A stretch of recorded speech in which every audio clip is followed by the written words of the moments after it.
What's up, guys? Welcome back to Sport Vitamins. We have Lauren Green with us. Lauren is the Sports Performance Coordinator and Analyst for the University of California, San Diego. Welcome, Lauren. Thanks for having me on. Appreciate it. Thanks for being with us today. It's an honor to have you on. We had the chance to meet each other last summer when I visited your college in San Diego, and you have a really interesting career that went from coaching baseball to becoming the assistant coach of an NBA team, the Brooklyn Nets. So I really think our listeners will love this episode today. So let's start from the beginning. How did it all start? Yeah, so I think I had a pretty interesting career path, if you will. I think everyone that gets to higher levels in performance and really in sport in general usually found there's some different unique paths and way to get there. I played sports growing up. I was basketball and baseball in high school and whatnot. And in college, I played Division II at a university in Minnesota called St. Cloud State. So I finished up playing baseball there. I knew at the time I had some physical skill and was good at the game, but didn't have the was not a blue chip or 5-star recruit guy. I thought that I was going to go to the big leagues, things like that. I had a couple workouts with some independent baseball teams and just kind of knew the writing on the walls that I wasn't going to be a big league player. But I always wanted to be in professional sports. I always found myself really intrigued in the process and the training that would involve not only on the skill side but the physical side. And I came from a household of teachers. My grandmother taught blind and deaf children for years. She worked on the Native American Indigenous people's reservation here in the U.S. My uncle's a teacher. And so those things kind of being involved of really liking the process and understanding the teaching and pedagogy side of it really drew me into coaching. So basically right when I got done playing, I got right into coaching. And there's an interesting transition there of being a same age and or just older than some of the players that I'm working with and coaching. And some of those guys were my friends that I ended up coaching, a year after I was just playing with them. But that drew me to Colorado after college. That was where I was playing and coaching in collegiate baseball summer leagues, and wanted to get into the fitness side and get into the performance side more. Started having some conversations with our strength coaches in colleges and whatnot. So I got there and did like everyone else does. I worked at a Chili's restaurant bar to make some extra cash off of tips, and I interned for free at a sports performance private facility, Impact Sports. It was a really, really good educational time for me. At the time, I started doing my master's program, and it was really insightful because I had these athletes from ages 6 with our youth camps up until college and professional players, and so you had this wide variety of athletes to deal with, learning styles and whatnot. So that was really cool. I started my master's, started having the ability to apply different learnings and reading at the same time right into my work. And about a couple years into that, started kind of looking outward and wanted to see how I could raise my ceiling a bit more, if you will, and think a little bit more outside the private sector and get a more higher level bit of application. So looked into professional sports, and I honestly said I probably would never work in minor league baseball until had a couple job opportunities that showed up and some good and bad interviews. Learned a lot from that in the process. But kind of struck gold and got on with the LA Dodgers as their rookie ball strength coach, and spent my first year with them, short season. Again, another tremendous learning experience. The staff there is beyond outstanding.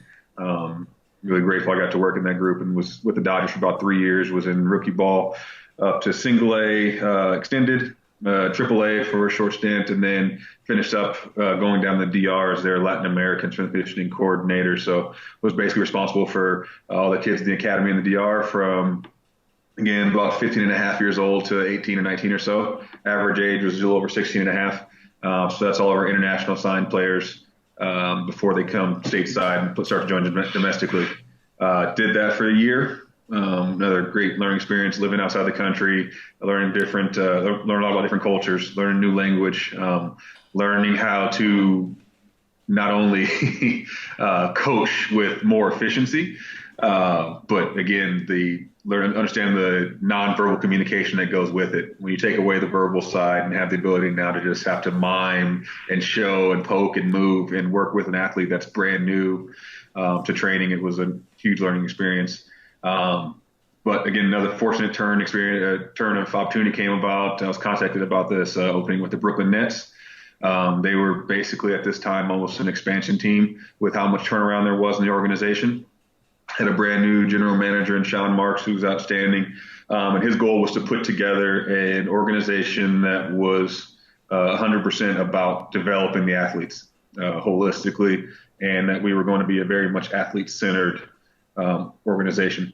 And so, again, there was a changing of the guard there, change in philosophy, change in organizational structure, and they really invested a lot to the performance staff. And so we had a crack team of people. I mean, it was outstanding, the amount of professionalism and knowledge that was in our group. And yeah, so that was 2 years kind of flew by there with them. And I can speak more to that experience a little later, but it was, it's really outstanding and opportunities they gave me. After 2 years of that, I really started to I felt like I grew so much that I had a good place to start with, to start to expand on my own a bit, if you will, and really wanted to see what I gathered my knowledge and experience and how I could apply it, to, quote unquote, my program, if you will, and be in a position where I can be more of a leadership role. And again, the Nets were actually great with, I talked to them towards the end of last season and told them my ambitions and what I wanted to do. And they were, supporting me 110%, from the general manager down to the coaches and my direct supervisor with our high performance director. Again, there's outstanding people and really helped me get to where I'm at with UC San Diego now, which is a whole nother job in itself. We're in the process of transitioning to the Division I level here in the States and the NCAA. Yeah, so that's kind of where we got to now. Wow. Let's go back. Let's break down a little bit your career, and let's go back to the minor leagues where you cut your teeth into Dodgers farm system. And can you tell us what was your position and which were your duties over there? Yeah, so when I first started off, I was the extended rookie ball league, the short season rookie ball league strength coach. So that was in Ogden, Utah. So those that aren't familiar with the minor league baseball system here in the States, there's these farm teams that are actually spread around the country in kind of small towns in places where the major sports teams aren't, and it helps them kind of draw a crowd in there. And so, we were our team for the Dodgers in that short season rookie league, which starts halfway through the full season schedule. So in June after the draft, baseball's pretty interesting, and where the draft falls in the middle of the season. I don't think it happens in really any other sport that way. So once you have that draft class, usually you'll have your college age kids that have signed and gone professional. They usually end up in that short season professional league there.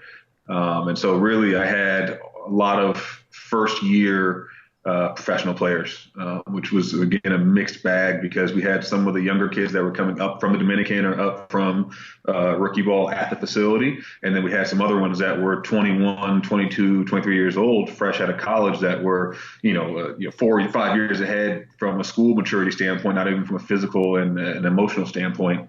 A lot of amenities at some of the schools, and I won't forget, these minor league stadiums are very small. They're modest. They're, especially at the rookie level, they're nothing really that's that fancy.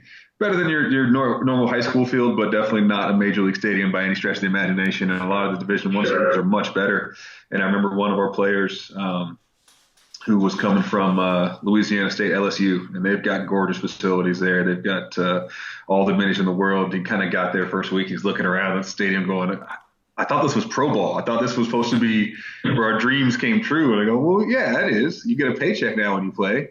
But, the part they had to realize was that the minor league system was still just the beginning of their professional careers. And, there's any major league organization you go to, there's a physical divide between the minor league and the major league teams and the staffs.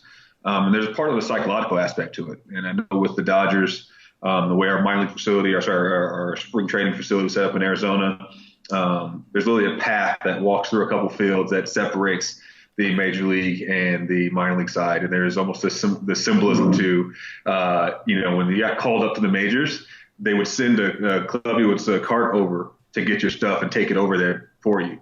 And then if you get sent down to the minors, you kind of have to take the walk with your stuff and bring it back down with you. And it's kind of the symbolism of that walk or the ride, which way are you going, and keeps an honest and modest kind of look for the players as they see that happening. So I thought that was really cool as far as that keeping your eye on the prize and kind of seeing what's ahead of you type thing. Most of our listeners are Europeans, so they're not really familiar with all the minor league concept and all the development league concept. And as a strength coach, do you feel that you can have a huge impact at this level? Oh, definitely. The Dodger system, I said, is really special because they devote a lot into their development system. And it's nothing against any other teams and their philosophies of how they develop, but I just know with the Dodgers, they've always prided themselves on really finding the best out of the players they have in their system and getting the most value out of them. And they're often known as kind of a logjam team, meaning that they have so many good players up top that even the good players underneath don't really have a chance and a space on the roster to move up no matter how well they're doing. But what works really well for the Dodgers is those players now gain value in their minor league system and where they can be used to trade to other clubs, whether it be for cash or for other players at the bigger league level. So they really like to stockpile and create a lot of talent within their organization. But I think it does a lot for you because really you have these times where you'll have a double A or triple A, which is just that sub tier underneath the major leagues, maybe playing down, a triple A player playing down in double A, right? But you might have a young player that just got moved up from A ball that's now going to be around that same player. And so them working side by side and really as a coach utilizing that environment for the athletes to develop them as professionals. And that's really what the minor league system's about, is teaching these players how to be professionals every day, really to prepare them physically for the day-to-day. It's a slow, moderate grind, but it's a grind. Especially the length of the season mentally can zap you your energy physically almost. And really there's that ability to say, you know what, even though we're going to play this Sunday all the way every day till next Sunday, I still have to find a couple of days in which I'm going to get some kind of strength stimulus on me. So I'm not going to lose power and lose force reduction.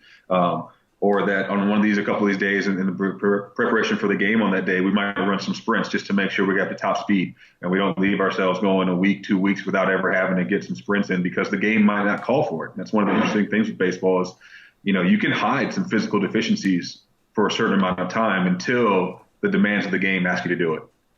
As you said, the minor league is a grind, right? Because you don't have like private jets, you don't have 5-star hotels, and I have a few friends of mine that played in the minor leagues, and they told me that, like, man, it's not a major league, and still you have to find time to put your work in to get better every day, day in and day out, even though you have maybe a 8-hour bus ride before a game and play the morning after, right, and stuff like that. Yeah, no, you learn a lot about efficiency, about simple programming, simple exercises, and really just going after what you're going after.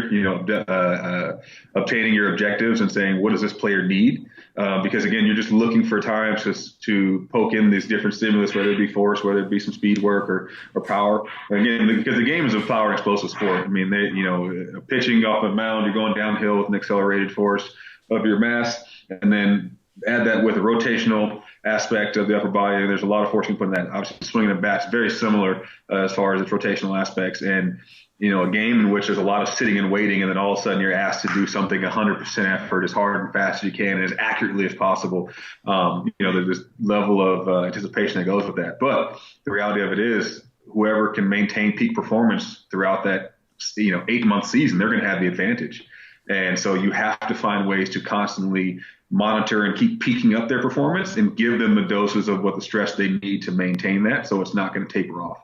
We kind of use this example. If we're looking at a rolling average throughout the season, if I'm always staying at my quote unquote 1 from my acute to chronic, I'm really going to start to detrain over time. I need to have spikes in which I kind of pick that up and raise my rolling average a bit so I can handle more load as load accumulates throughout the year. And so again, we kind of have some soft rules. We'll never go more than 72 hours and really look strictly like 48 hours, but no more than 72 hours without a strength stimulus. So that meant at least the third or fourth day that those players were going to get something in quick in the gym. But again, like you said, we could be heading on a 12-hour bus ride that day, going 2 states over, and we're already on a road trip that's lasting 14, 15, 16 days long. And so you end up going into the local gym in Bozeman, Montana, or somewhere where it's not even a huge mega gym that's a commercial gym like that. It might be a local neighborhood, whatever. I remember actually, I think it was in Idaho Falls. I loved it, man. We went to this gym there, and it was just old bodybuilder gym. All the weights were just rusted, and it was just heavy steel everywhere. And I loved it. I thought it was my best workout as a coach that year. But for the players, getting them in there on a weekend road trip, going somewhere at 10 in the morning, we just got done playing a 7 o'clock game, finished around midnight, and we're back up the next morning to get a lift in before they get lunch and go to the field for batting practice, to come in and say, hey, here's these, 5 to 6 movements that I need you to load and move and do it well. Do it efficiently, move it well and appropriately with the right amount of effort and intensity. But again, not shock the system so much that they can't go play later that day because they have to play later that day. And the reality of it is the days are so long in baseball. You'd think with that many games in such an amount of time, they probably would limit how much time they're at the park. But, it's such a skill sport. And the part we can't forget with minor league baseball is, those players are still working really hard to attain new skills and to attain new abilities. Right. And so it's not enough just to show up at the park and play the games. They're there for hours ahead of time, putting in extra work to hopefully practice and use those skills in the game. So you're really throughout the day looking at a lot of different time points in which we can give the right amount of stress in the right way, but also allow certain capacities to recover and rebuild. And that's on a daily basis. And so that was one thing I think we did really well at the Dodgers and continue to improve on. I learned a lot from it was this ability to work with all the coaches together. It's something I know soccer and rugby talk about quite a bit more with this tactical, technical, and physical model. How they work together, and us as the performance coaches really can drive the physical part of that wheel to allow the technical and the tactical pieces to flow. That was a big part for us of understanding our duties and responsibilities. I'm there to physically make sure the athletes are physically prepared and ready to go every day to the best of their abilities. And if they're going to be lessen in their performance and their abilities, that the skill coaches know and are aware of that, of how that might affect their approach with them for that day. I think my first year, we had a different leadership group in the minor league levels, and there's just some disconnect between the coaches and the performance coaches and the medical staff, and it was kind of us and them. Whereas my second and third year for the Dodgers, it was night and day difference because there was just so much within the culture of the organization that was driving us to communicate and work together that I had just informal meetings every day with the hitting coach and the pitching coach of what this pitcher's working on in their mechanics and what kind of words is he using with them, and cues he's using with them on the mound, and how does that apply to what we have in the workout for that day, or in that phase for them, and what exercises cross over. Same thing with the hitting coach of, hey, what are you seeing them struggle with? Is it the balance or whatever? And I could sit there and just listen to them while they're talking about the baseball side of it and figure out what physically is lacking in or overactive or underactive, whatever you want to say in that process. That's going to help them drive the performance of the sport, because at the end of the day, that's what they're to help them do as the athletes to perform better on the field. So that definitely was, like I asked before, had the influence on the athletes. I mean, you can have a huge influence on some of these athletes in a really short amount of time just by helping them unlock some of these abilities and capabilities physically that honestly might have been hindering their performance before, and they were just so good at adapting and so good at compensating that they found a way to still have the results in the field. How do you create and teach the right habits to such young players, and also how do you make sure to hold them accountable? It's not that hard as far as getting the athletes to change and conform. The hard part is on ourselves as the coaches and the leaders. It's about our ability to stay consistent and stay clear with our message and our expectations of the athletes. And so really what it is when we have clear expectations for our group and for our organization, for our teams, for our staff, for our athletes, they know what the group expects of them. They know what's going to keep them in that circle of trust, right? It's not that hard to drive human change, because it's really, you're just helping them understand what's best for them, right? And that it's not for us that we're making up rules for the sake of monarchy, or we're making up these things to put ourselves above them. We're there to serve them. We're as performance coaches and ATs and whatnot, we're in the service industry. Our job is solely predicted on how well we are taking care of the athletes and how well they're performing. It's really It's really easy sometimes when we get lucky enough to have a superstar athlete that falls in our lap. Very rarely did we ever create these special athletes, right? And I've talked to people about stuff with the Dodgers. I had a lot of time with past MVP Cody Bellinger, home run champ, and all those things. Like the guy, his father was a big leaguer. When he first got there, I remember our first year in rookie ball. I looked at it, said that kid's a big leaguer. Like you just see it when they play. Now, did we spend a lot of time in the gym? Yes. Did we have some talks in locker rooms? Yes. Like great kid. Like I'm so happy to see what he's doing. I can't take credit for that at all. Can I say that hopefully I helped him along the way? Sure can. The issue is that oftentimes, and it's not even I'm not going to say any particular coaches do this themselves, but the public does when they meet a coach. Oh, hey, you worked with Cody Bellinger. Like, that must mean you're special. I'm like, yeah, I like to think I'm special and good as a coach, but I didn't make that happen.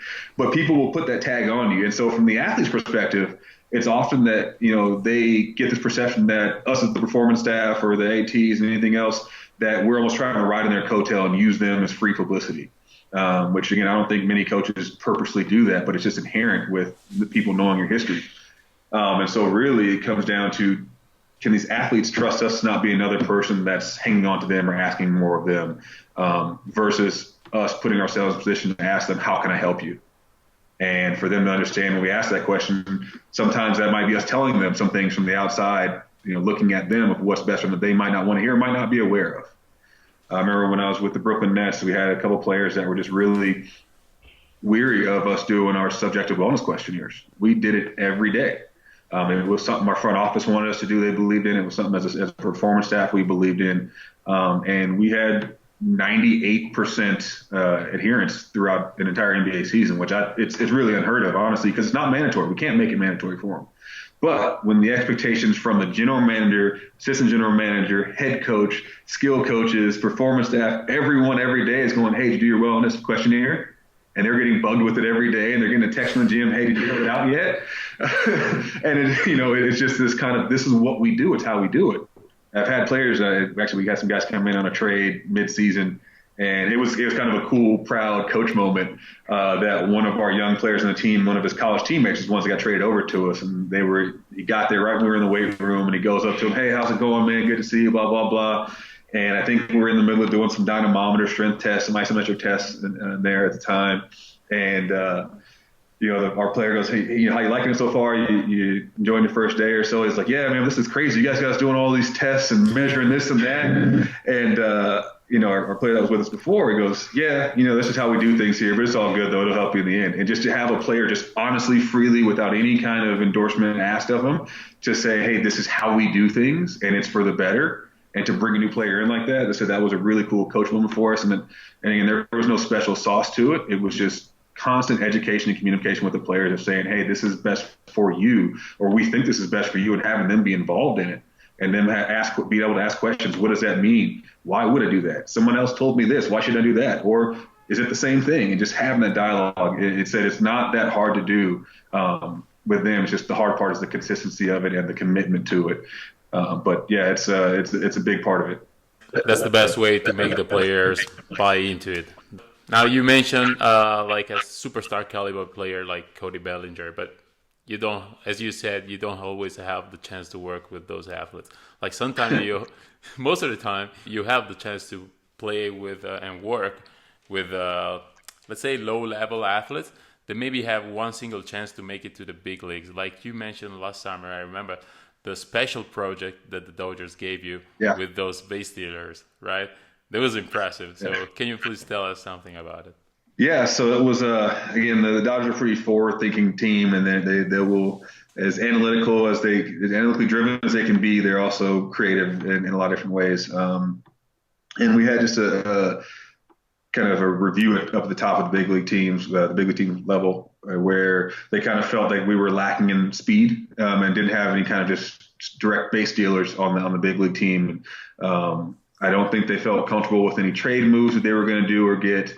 I wasn't in all the conversations, but it came down to we got an email and a phone call from our minor league coordinator director saying that we were going to kind of put this special project together where we wanted to see who was our best base stealer in the minor league system. That if we had someone in our system that could steal 80%, 90% bases, and they can pretty much almost guarantee a bag for us in the playoffs, that they were going to get called up for the playoff roster. And it was almost like a star talent search within our organization. But they had a couple guys that we identified that were either ex-track players, just really, really good athletes that were good, if it was football, they'd be your talent, your athlete, general athlete guys, not necessarily your skill players. They can just run and make things happen and do things. So we had a couple of guys in the organization that were in different levels that they identified, and they told the head coaches, told the performance staff, said, hey, this person's goal for the rest of the season is to steal as many bags as they can. We don't care about hitting. We don't care about defense. We just want to see them steal bases. And the coaches were pretty much told to just kind of pinch run them as much as possible, get them in those base stealing situations as much as possible. We wanted the other teams to know we were stealing.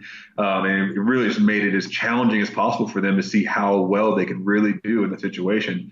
And from a performance standpoint, it was basically switching from baseball into working with track with the slight difference of the start. Instead of being out of the blocks, they were, in a lateral stance position, which was a really cool experience. One of our athletes who was a national level sprinter in college, he came to us with already a speed background, and he was one of the ones selected for that kind of program internally. And his scouting report on him was that great athlete, could really run, could run balls down in defense, but actually wasn't as good of a base stealer as they thought he should be for his speed. Again, world-class speed. He ran 100 meters and 200 meters.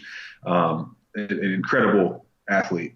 But in the process of helping to identify him for this and our plan of attack of how we were going to train for him, we found out that he just was really bad starting from a lateral position. He learned all his acceleration techniques coming out of blocks. And, for those that aren't familiar, with baseball and the kind of athletic stance, they're in a general athletic stance, but on the bases, you're taking off to your right, but you're facing, towards the home plate, towards the pitcher. So it always starts with a rotation and a lateral step, whereas in track, you're starting from the ground up and pushing out of those blocks. So in the baseball sense, you don't have to get your center of mass to lower down to the ground in the direction you want to go, instead of being able to push off of the earth and create ground action forces to come up. And so there were some really interesting tidbits in there. We're just working with him in that one instance of how we cued him differently. And I remember our outfield, one of our outfield instructing coordinators at the time, great base runner when he played in the major leagues. And he did a lot of our base running special projects and working with players. And I remember I swore, I told him, I don't use negative cues. I don't want to tell any players to do anything in a negative direction. I only want to give them positive, direct cues, right? So if I want him to go and turn to his right, I'm not going to tell him to push his left or anything. I'm going to tell him directly what I want him to do. And he goes, I just really think it would help if we told him to pull his right hip back or pull his foot back. And I go, no, I don't want to tell him to go backwards. I want him to go forwards. I don't want to give him an indirect cue. And, that was just part of my learning growth and process there of really figuring out, how the best way to communicate to the athlete is whichever way they're going to get it. And he wasn't getting it. And so the coach just kind of goes, well, let me try this. Hey, I want you to feel like you're pulling your right hip back. And we did another dry run in the starts. And it was poetry in motion. And then all of a sudden it clicked and he got it. And I think we were just running like a 20-meter sprint from that lateral start. And I think he dropped off 0.2 of a second. Just with that start, it was ridiculous. And so you had this super fast guy that got even faster because his acceleration, his top speed was amazing, but his acceleration was holding him back. And we didn't even know really how fast he could be because his quickness wasn't there. And so that one coaching cue, just, working along with one of our skill coaches to say, we're looking at this, working on that. In the weight room, he was moving great. This is a guy, when we talk about just a lean ball of muscle. And he can do his Nordic hamstring, go down, kiss the ground, back up, single leg. Just insane posterior chain, all this stuff. Could just stand in one place and do a single leg, like back handspring, flip. Just ridiculous athlete. And to see him make an improvement so great, just because we found a kind of a crack in the armor, but to find a piece that, what would he need? It wasn't any more weight training that's going to make him any faster. It wasn't anything else special other than him just really fine-tuning the execution of the movement. And so it was, that was a really cool learning process, having some really special athletes to work with in a unique scenario like that. All the guys that were stealing, they got to about, I think on average, most of them were 78, 80% stolen bases, which is outstanding. But I don't think the big league team thought it was going to be fruitful enough to take away a roster spot unless the guy was really going to be 10 out of 10 or 9 out of 10. So, but it was really cool. So let's move on. After this experience with the Dodgers, you took over as assistant strength coach for the Brooklyn Nets, right? So tell us something about this transition from baseball to NBA basketball? Yeah, it was a bit of transition, especially because at the time I was in the Dominican Republic, so it was like the lowest level of professional baseball to the highest level of basketball in the world. So that was it was a stark difference there, obviously. And this is where we finally got to have the jets and the nice hotels and stuff. So that part was great. The amenities were outstanding in the NBA. I definitely enjoyed that. But no, it's the really cool thing again when I got to the Nets is that organization was huge on development.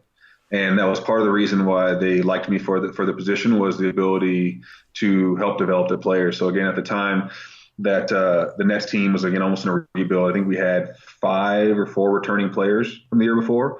Coaching staff was pretty much entirely brand new. Our performance staff was almost entirely brand new, except for our head athletic trainer. Our front office was almost entirely brand new. So I mean, we were basically an expansion team, but the part about it was that there was very, again, clear expectations from the top down of what our goals and objectives were. And our goals were to be the best player development organization in basketball. At the time, we didn't have any superstars on the team. We had some guys that were experienced, but we also, again, we didn't have a LeBron. We didn't have a Kevin Durant at the time or the Kyrie Irvings. That they weren't there. But I remember when I got there for my interview, and I sit down with the head coach, Kenny Atkinson, and it's a really interesting interview experience because one of the first questions they asked me is, "Are you okay with losing?" And I thought it was kind of a random question, like, well, who's going to ask me, am I okay with losing? Like, no, of course not. It's a sport. We play to win. And he kind of goes, well, no, like, yeah, good. I hope you don't want to lose. He goes, but the reality of it is, we're not a stacked roster and we have tough opponents around us. He's like, we're going to lose some games possibly because we're going to be focused so much on getting our players better every day. And so are you going to be committed to getting better every day, even when we're losing games, even when it's not sunny and rainbows and blah, blah, blah? Can we show up every day and help our players get better? And that to me was a sign that was a place I wanted to be.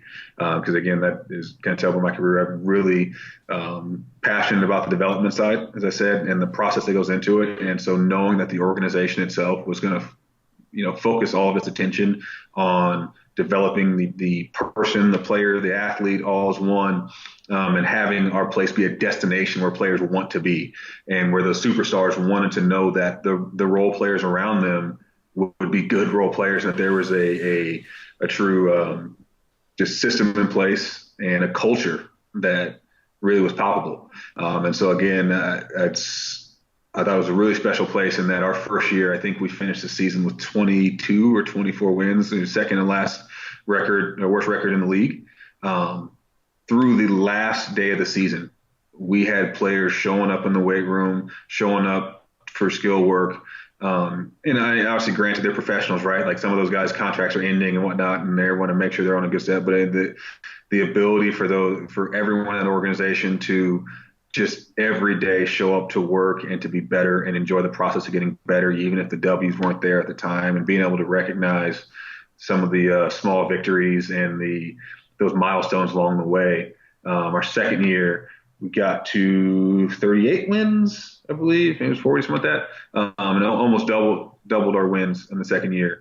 For us, I don't think it was a surprise per se. And I'm not surprised to see how well they're doing now compared to where it was just 3 short years ago. Because again, the culture and just the expectations that within that group, from top down, there was nowhere else to go but up, and it really was in a position where when you see players working at that level, young players that got drafted into it, just seeing how business gets done it's kind of weird to say, but by a realistic leader, if you will. So again, if I'm a rookie and I come in the league and LeBron says something, like, of course you're going to listen. It's LeBron, right? But again, it's LeBron. Like, he's on a different planet. He's still, relatively untouchable to whatever, Joe Schmo rookie in the league. But when you have Jeremy Lin, I think some of the guys on the team at the time, that were just showing up, and they're just hardworking guys, and like they had some notoriety, had some years in the league and been playing, but really just seeing them, how they go about, how they have a career that lasts 12 years long, 13 years long for some of these guys.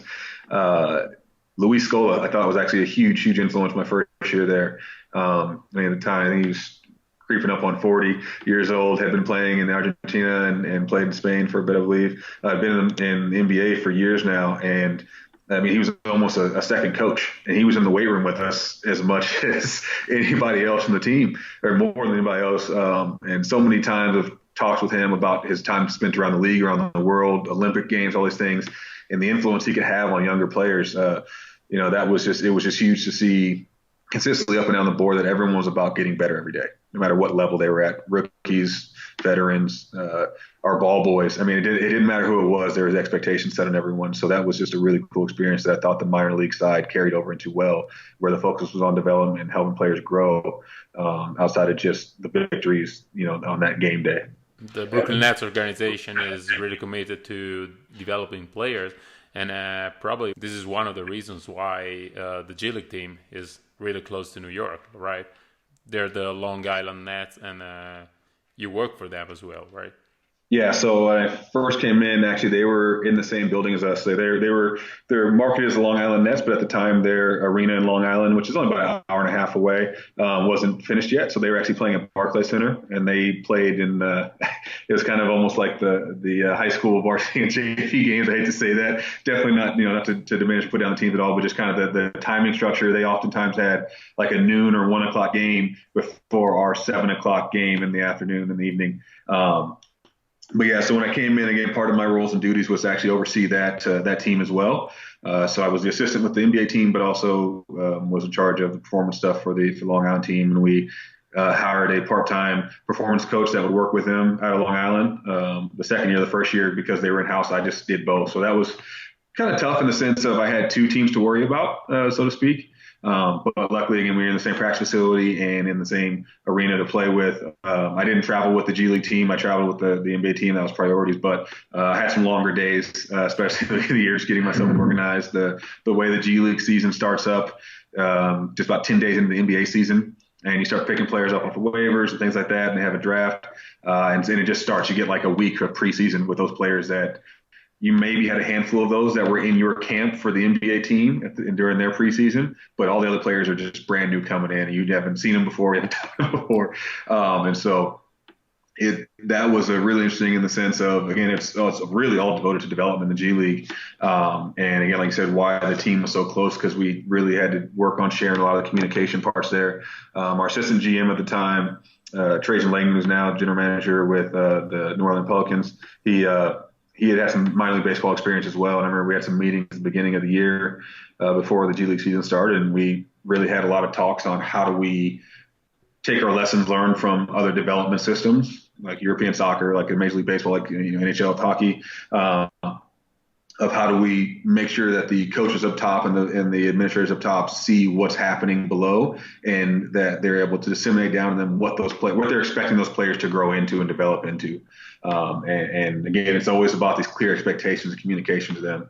And so we really started to formulate systems of creating communication points and position points between the two teams. Who's responsible communicating what from a coaching staff? Are they getting enough reps in of this and that they really want to see that player develop in these skills? Are they getting enough opportunities in the games? As the head coach calling those plays, and it doesn't have to be. It's not necessarily like a football where you have the offensive coordinator calling every play, but there's communication from the top down. From our general manager, from our head of scouting to our G League head coach that's saying, "Hey, we really want to see this player in a lot more pick and roll plays." How do you formulate your lineup, formulate your rotations to work that way to really expand that? And again, that goes back into that quote unquote, are you okay with losing? There was times where, I had talks with the coaches where they're really torn. You're a coach of your team. You're playing, you're playing to win. And then you're in your mind, you're going, this is the scenario. They wanted to see this, right? And it may not be the best decision for the win right now, but is that really going to help this player grow? Is this an opportunity that I have a chance to really control and actually put them in? We don't know if it'll come again at another point.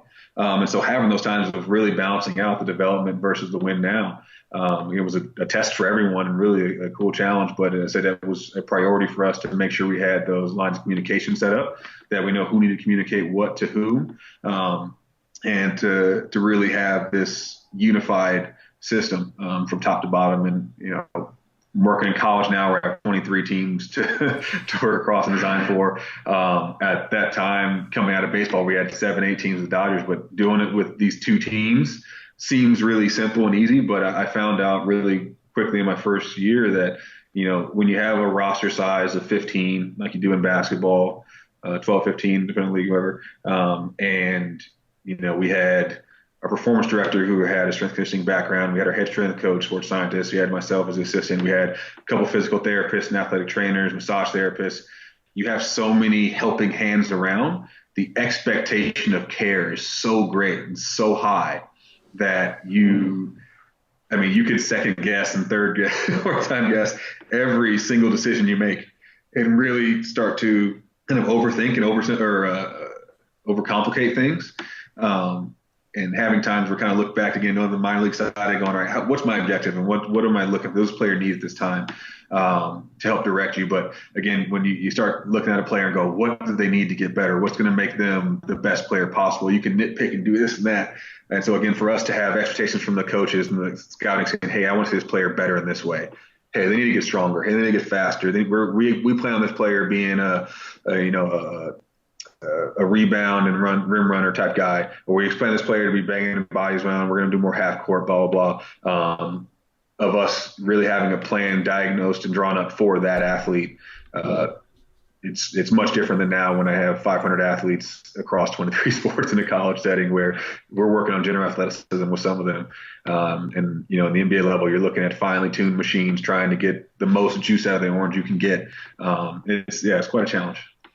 Yeah, especially because in the NBA you don't have like cookie cutter exercises, right? So each player has his own daily routines, weekly routines, pre-game routines. And for example, how can a staff take care of 15 different professionals with high demand and considering that in the NBA and in general, like in professional sports, you always have to deal with huge egos too. Yeah, there can be. And so luckily with our team, we didn't have the hugest superstars. So our players are pretty down to earth. They were all they're really professional. And I think a lot of the guys, again, I don't know, there obviously clear some egos, and it's really hard for us to, from the outside, to say how the player should and shouldn't act. Again, they live in a different world when you're making $30 million a year. It's a different reality than what we have. But the reality is every player is going to make that. But nonetheless, I think the criticism of the players' egos and attitudes sometimes often, again, goes back to them having a hard time understanding who's there for themselves and who's there for the players in the game. And I think any of the players will tell you when they meet genuine people in the organizations and in the industries, they recognize it and they appreciate it. And those are people that usually go a long ways. And you hear so much about these really good people in sports that everyone that crossed their path was, man, that's a really good person. And so I think the players appreciate that and see that. So really for us, we didn't have as much of the egos because, again, our whole message every day was we're here for you and not in a way to pacify them. But again, the goal is for us to win games. And for us to win games, our players need to perform at a high level. For them to perform at a high level, I need to focus all of my attention on their physical readiness, preparedness, and it's part of their mental and emotional preparedness as well, and identifying those things and what might be limiting factors. So, when those athletes come in and know that's what we're there for, that part gets pretty easy with the egos. So really the challenge can then be more of the strategy of how you go about doing it. Do we spend too much time in analysis and we're testing and poking and prodding and everything?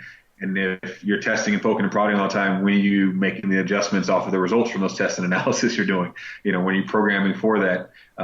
So if I wait until next Monday to test you again from last Monday, I only had and we had 3 games in between. When did I have time to create any adaptation for change to get different results? So it's really a balance between, having a system of what's important to measure, what are those measurements and assessments telling you, and how do you apply that? So really what we pride ourselves on, our focus was on our subjective wellness monitoring.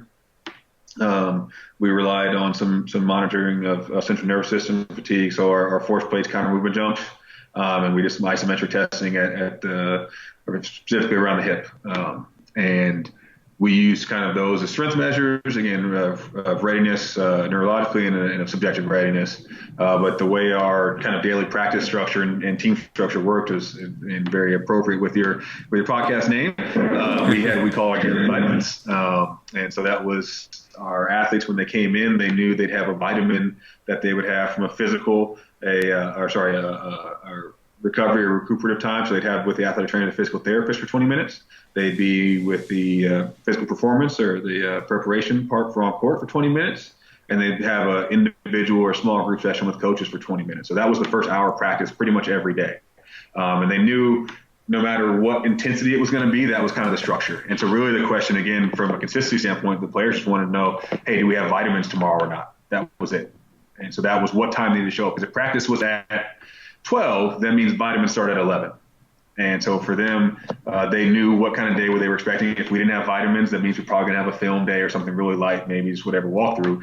If we have vitamins, the vitamins might be the practice for that day. It might end with film. They knew that was part of, again, their chance to get their individual work on that day. And so that's where we really got to personalize a lot.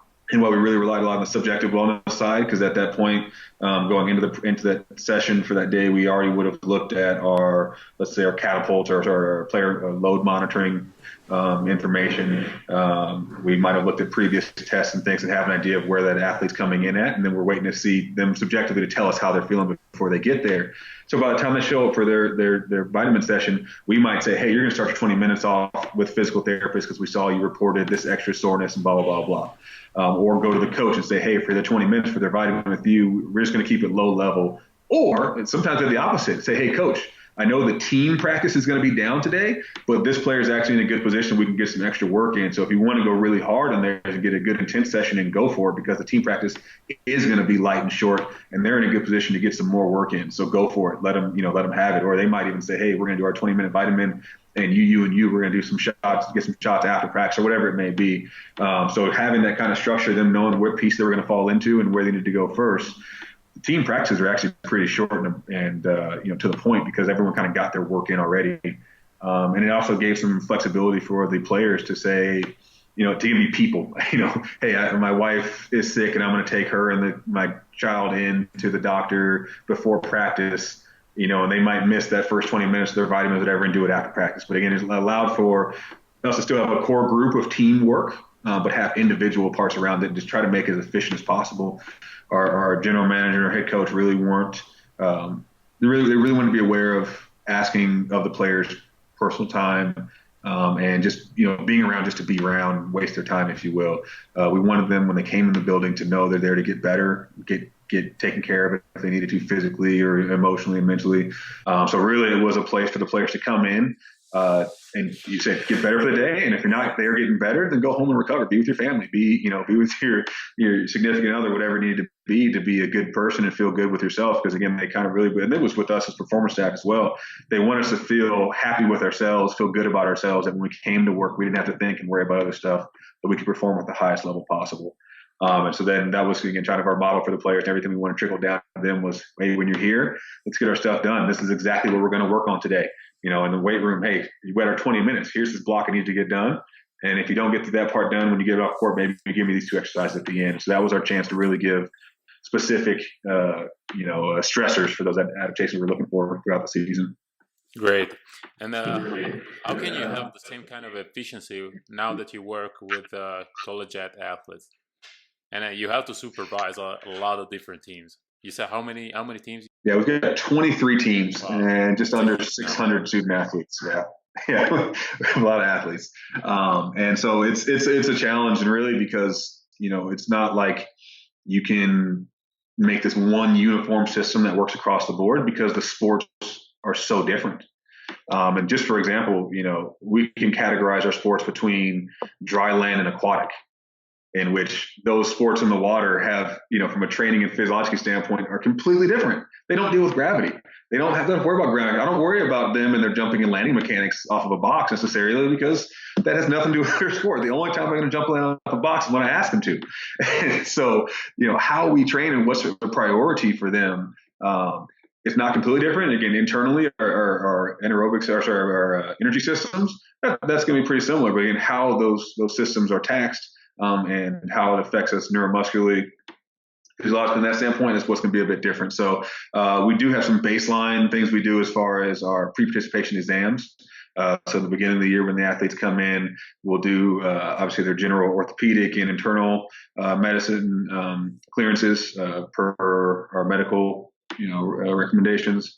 But then we also do some baseline strength testing at the hip and at the shoulder for overhead sports. So ground-based or aquatic, they all do the hip testing. Really, again, the core is our center of movement and what drives it to happen. So no matter what sport it is, aquatic or not, we want to have some idea of how their hip function is. So we test what we call kind of a hip cuff, internal external rotation, abduction, adduction of the hip. And then if we see any gross asymmetries and things where we have an injury history we know about, we might check hip flexion and extension as well. But we're really just looking to see around the acetabulum and the pelvis, how are those functioning together as far as muscular force in those planes. So we decided to isolate those and do isometric testing. And then outside of that, each of the sports will have their battery of assessments we'll do. And whether it's the ground-based running sports, we're doing a metabolic or conditioning type test. We'll do a speed test and change direction if that's applied. Our aquatic sports, we'll do more individual strength tests. So, let's say for swimmers, they've got pull-up for strength tests, things like that. And then their metabolic and cardiovascular testing is really done in the water. Their sport is conditioning. So there's plenty of ways to assess if their fitness has gone up or down. It's a little different though with our rowers, our crew team. I found to be really interesting and a good challenge. It's really interesting that the sport, it's so simple in the sense that they're sitting in a seat and they have this oar that they're holding on to, and they're just basically doing horizontal squats and deadlifts, for X amount of time. But the reality of it is in the boat's unstable. Water's moving, you got wind and currents that are changing, and you're also trying to synchronize with 8 or 7 other people in that boat that you can only see the person in front of you. So the person in the back can kind of see who's ahead and try to keep tempo with them that way. But if you're in the front, you have no idea what people are doing behind you. And so there really is this autonomous nature of how they pace themselves, mentally, how they handle the anxiety and how they listen to the commands of the coxswain there. And so I found it to be really interesting to work with that group. But again, the demands are completely different for them. They just do one movement and one movement only over and over and over again.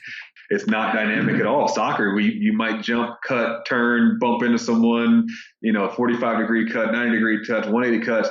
You're doing all these things. And instead of rowing, they're in the boat and they just pull and pull and pull over and over again. So it's really hard to have one set system that you go across. And it really just comes down to, can we assess their what they come in with, their injury history, their anthropometric measures. And we actually also do a mental health screening in our pre-participation exams. We run the first universities in the country to do that. So they actually do a screening assessment with our clinical psychologists on campus. And that information is held onto by the appropriate parties and their medical staff if there's any immediate flags. And really, that's actually been a pretty interesting thing as well to have this level of, and it really is still in development. And I'm not going to say that we've got it figured out by any means, but I think we're really in a good path of, again, that holistic care for the athlete and understanding them outside of just their on court or on field or in the water performance. And it's been quite a bit for our coaches as well to have times where, an athlete might be dealing with an eating disorder and the coach sees their energy dropping on court and not knowing, or on the pitch and not knowing why. Are they lazy? Are they tired? Are they not sleeping? And blah, blah. And our medical staff being able to say, hey, coach, they're dealing with an injury right now. We're taking care of it. It's being accounted for, blah, blah. But that athlete can actually get the care they need without having to be exposed or feel, like they're weak or anything else, that we can take it from a medical standpoint and make sure they have the appropriate care they need, that they're not running from or hiding from. So we've got some things that we've put in place that allow them to communicate directly with our clinical psychology services after that initial screening, that they can get to our dietitians, they can get to our athletic trainers in efficient ways, so that the line of communication is there again from the athletes to us so they get the care they need. So really for us, it's assessing, do they have the mental needs and care? Do we know what they need from a history standpoint? And then do we know what they need moving forward to advance their performance? So again, from the performance side, it's pretty simple. Ground-based sports, looking at our max speeds, our ability to maintain speed and power and force and strength through different planes. And that really drives the rest of the program from there. So do we know that we need to support them mentally, emotionally, and physically? And then from that point on, I really preach to our performance coaches that we keep it simple. Identify the need, attack the need, reassess and see what the new need is if there is a new need. But don't worry about how are we going to make them a better basketball player if one, they don't know how to, they're struggling with being a college athlete in general, or two, they don't sleep well. We're worried about their squat or their vertical jump mechanics, but they're just getting beat up every day by any stress we throw at them, and they're not recovering and recuperating at all.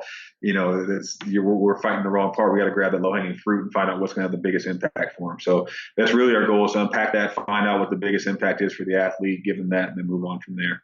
So who are the strength coaches that you look up to? Wow. As I said, I've been lucky to have some great mentors. My first minor league coordinator director with the Dodgers, Chris Dunaway, he was an outstanding leader for us. I think he'll be the first one to tell you he's a smart guy. Don't get me wrong at all. Like he's got years of experience, but he's very humble. He's from West Virginia. He's kind of a really modest guy, devout Christian, and he'd be the first one to say, I'm not the smartest guy in this, that. He just really cares about making people around him better, and it's evident in his coaching tree, if you will. Within my first year of working underneath him with the Dodgers, I found out that almost half of the rest of major professional sports in the U.S., they had a coach on their staff that was from under his tutelage at some point. He had coaches that were in the NBA that worked underneath him. He had coaches that were in, all across Division I athletics and the NFL. And everywhere I went, they go, "Oh yeah, Chris, yeah, I work for that guy. I know." And it's actually our head big league performance director, Brandon McDaniel with the Dodgers. He actually worked underneath Chris when he was with the Pirates. And when he got the head job with the Dodgers, Chris was actually back in West Virginia. He was with his family, he had a house and stuff there, and he was actually working, I think, as a high school teacher at the time. And he called him up to bring him back into coaching in professional baseball because he was just that good at it. He's like, if I'm going to be the head of the big league staff, I want someone developing our coaches in the minor league staff to be as best as they can. And so that was the guy to do so. And so I learned a bunch under him, just again as how do we work with the athletes as people? How do we work with our coworkers as people and identify what we want to do professionally to get better and make sure we're taking care of ourselves so we take care of the athletes. And so that was a huge experience there for me. As I said, Brandon McDaniel is a big league strength coach, and Travis Smith, who's the assistant with the big league team of the Dodgers, good friends of mine, great people to work with. Brian Stoneberg, who's also their kind of head of rehab science and performance with the Dodgers as well. That's outstanding minds. Great people. I learned a bunch with them in the 3 years. I've had some really good experiences elsewhere with the Nets. Zach Weatherford, who was our performance director there, is still a good friend of mine. Again, another outstanding human being. People that helped me. They helped me professionally by helping me, as a person. They identified how they were best going to lead and support me, and that allowed me to flourish and really go beyond where I thought I was going.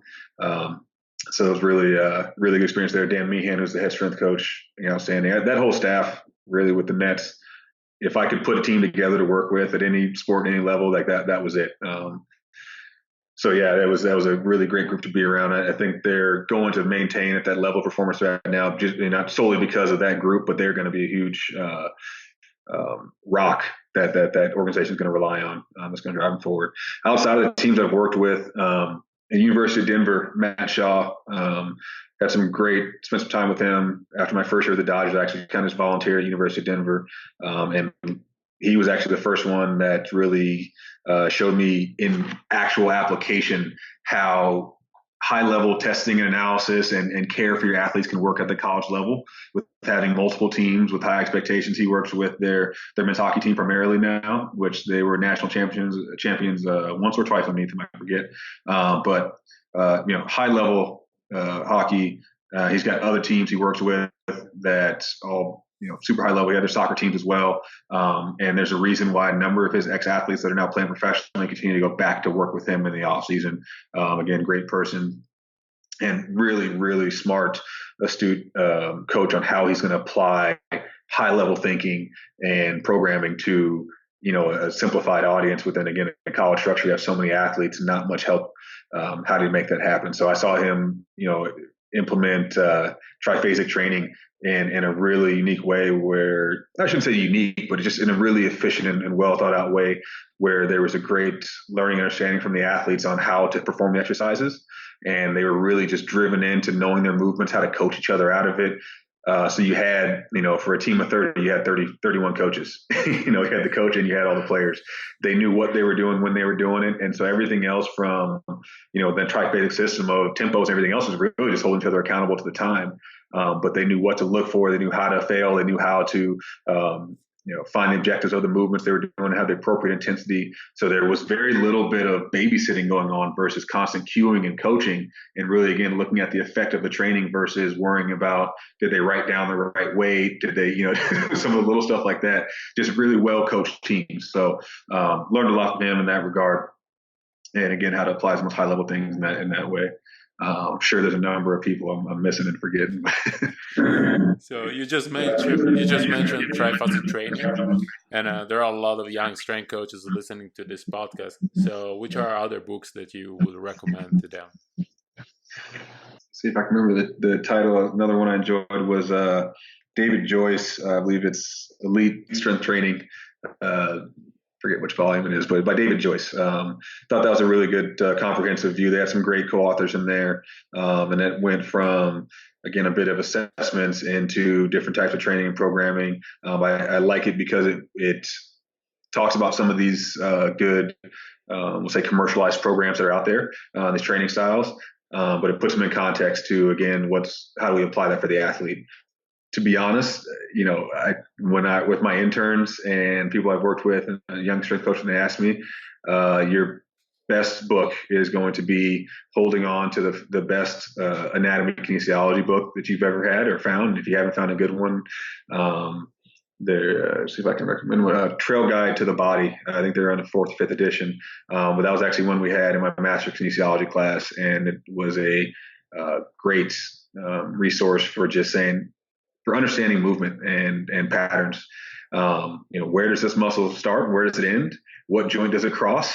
What are the primary actions and the secondary actions, tertiary actions of that muscle? Because really, they said that I've done this with our coaches a lot here at the school. How do we keep it simple? What are we training for? And if we're trying to train for everything, we're going to get a lot of bit of nothing.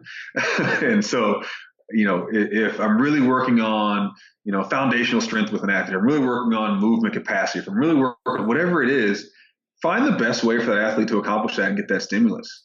And so it doesn't always have to be this cookie cutter program that goes across for everyone. And again, generally you can have good results with that. So, and I use this example a lot with our coaches of, triphasic training, for example. I really like it, enjoy it. That was a great book. I thought it gave good context to, really playing with microcycles throughout a training program. Those different phases, wonderful. But if I do this one program, as you know, every athlete, I get 10 athletes, and they're going to do the same exact thing to the same exact intensity and effort and reps, everything equal across the board, I still won't have equal results across all the athletes. Some will do great. And I think with the program, you'll get some good adaptation across the board, but some might have 50% gains, some might have 1% gains, some might have nothing. And so again, as long as you're not taking your athletes negatively, that's a great thing. But ideally, it's, especially in the collegiate setting, we've got 20 hours a week with the athletes. We're capped out at that. In season, 20 hours a week. That includes competitions. That includes skill training sessions. So really, as a strength coach, we really are getting 2 to 4 if we're lucky. And I don't have time to have a daily training session that's going to generally touch things across the board. That's going to be good for a basketball player or good for a baseball player. I need to find out what my athlete that's on our baseball team needs to help them keep developing athletically so they can go use it better in baseball. Then they'll be a better baseball player. When they can do all those things, if they can squat right and lunge right and rotate and all those things, then we can look at how we're going to improve them in a baseball training standpoint. But they have to have the foundations first. And so really when I say, what does this athlete need? And I find it, if it's movement, if it's strength, whatever, I got to just focus on that. And I don't care if they walk out with only doing 3 exercises on that day. I don't need a program that's 20 exercises long. Was that those 3 exercises best suited towards what they need for adaptation? And it was a good session because there's only so much you can ask for. And really, if we focus the time and effort onto what the athlete needs, they'll get the most. And again, that low-hanging fruit will drive them up farther than marginal gains. I can't worry about small marginal gains across all attributes when they're only at 60%. Getting me 65% is not great. I need to find out what's the biggest limiting factor and attack that. I like it. So, Lauren, a lot of great information and great insights. So we finish off, as always, with 3 rapid-fire questions. Okay, so the first one is baseball or basketball? Baseball. Great Still answer. My heart. That's the great playing answer. That one. I like it. Your go-to exercise? Oh, everyday squat day. Nice. That's like good old barbell squat. Professional sport or collegiate sport? College. And don't get me wrong, I tell you all the time, like I definitely miss the perks of the NBA. The lifestyle, it is outstanding, and it's something that I wouldn't want to give back ever again. But for me, intrinsically, my heart is in development, and there's 2 different challenges, in the high level, at the elite level sport. It is a really, really hard challenge for a performance coach, again, to get those marginal gains. If this athlete is already the top level and, really that world class of an athlete, it's a lot to get a 1% difference. It takes a lot of hard work and insight and information to get those small gains out of them. And so you can say it's easy on the college level to get great gains with very minimal context, but really how you refine those gains and how it really drives their next, you're looking at from year 1, how am I going to affect them 4 years from now? There's a lot of things that have to fall in place, and it's almost more of a chess game than anything else. And you're looking at down the line, not tomorrow. So it's kind of this idea of am I in year 1 of an Olympic quad that I'm preparing for, 4 years from now, or am I in that last bit of the season or last bit before the Olympics and I'm really trying to peak my performance? That's kind of how I look at it from the 2. Those elite athletes, they're right at the cusp and they're saying, how do I get that gold medal? How do I make sure I got that 10% left? Whereas year 1, you're worried about getting to the Olympics, and that's what these athletes are. They're worried about getting ahead in life and how do they set themselves up for the future. And there's a lot more room for games, a lot more room for error. You can send people on the wrong path and injuries can set people back and blah, blah, blah. So I think there's just this bigger story to tell from the development side. And even younger than that, I really love working with kids. I was a PE teacher, physical education undergraduate. My heart still lies there. I still do kids camps all the time. I always jump on those opportunities to do so. It's fun, it's pure, and again, you can have this great effect with such little context that really drives their future for a good amount of time, and how they get shaped as people and as citizens, and along with athletes. So I really enjoy helping be a part of that story and helping see where they flourish on their own. And I think also subconsciously it helps again take away that burden off my back of not feeling like I'm riding on a professional's coattail. It's great to see what they can do, but it's really cool to see a kid just blossom. I actually had one of the kids I used to work with in Colorado this past year. He was the number 1 pick for the Texas Rangers. Cole Wins, pitcher graduated at Orange Lutheran here in California, but from Colorado originally. I started working with him when he was 12. Him and his brother, his granddad brought him into that private facility, and worked with him for a few years. But then when I went away to work with the Dodgers and the Nets stuff, I wasn't able to work with him anymore. But to see him stay in that community that we worked in and work with some of my colleagues, I would get calls from his dad occasionally. Hey, what do you think about that? Hey, he did this or that. And to see that come along, and like I had a bit of piece of it, sure, whatever. That was when he was 12 or 13. I told his dad he'd be a good pitcher, but that's everybody says that for a 12-year-old. But to see just kind of all come full circle, and to see that, what I thought was really cool was when I went to one of his last games in high school before he got drafted, and talked to a couple of the scouts, and they talked about his maturity, his preparation, his ability to make adjustments between innings. And to hear about that stuff of him as a person and the intangibles that developed along that time that was like the coolest thing. Like physically, he had a growth spurt. He was 6'4". Is it like that's all great? That was going to happen because of genealogy and chemistry, but the mental aspect of it, of what they said, talked about his character and his mental game. I thought that was the coolest thing to see. That come to fruition of him. Like talk about with those minor league players, of how they learn how to be professional, how he already had some of those things coming into it. So that's the stuff I find really cool about working with youth athletes, and that always draws me back to that. Great. It's been a great episode. I'm pretty sure that some of our listeners would like to reach out to you. Can you give us like your information? Yeah, I'm trying to work on being better on social media and getting out there more. I have not been very active. Instagram is at LG Strength. And I believe my Twitter is the same. I don't know if I've ever actually tweeted anything out before. I really kind of use those to keep an eye and keeping abreast as a research tool. I think people are doing some great stuff on social media as far as spreading information, like you're doing yourself with the podcast. And so I try to keep up on there. I'm going to hopefully people hold me accountable to try to be more active on there. So those are kind of my two ones there that I'm on, and you can find me at. I really appreciate you for spending some time with us today. I appreciate you having me on. This was a great experience. It was a first podcast, so happy to get this one out of the way, and happy to be on, and happy to see your show continue to grow and get in some more great speakers, and hopefully that'll put me in a class with some people better than me. Thank you very much.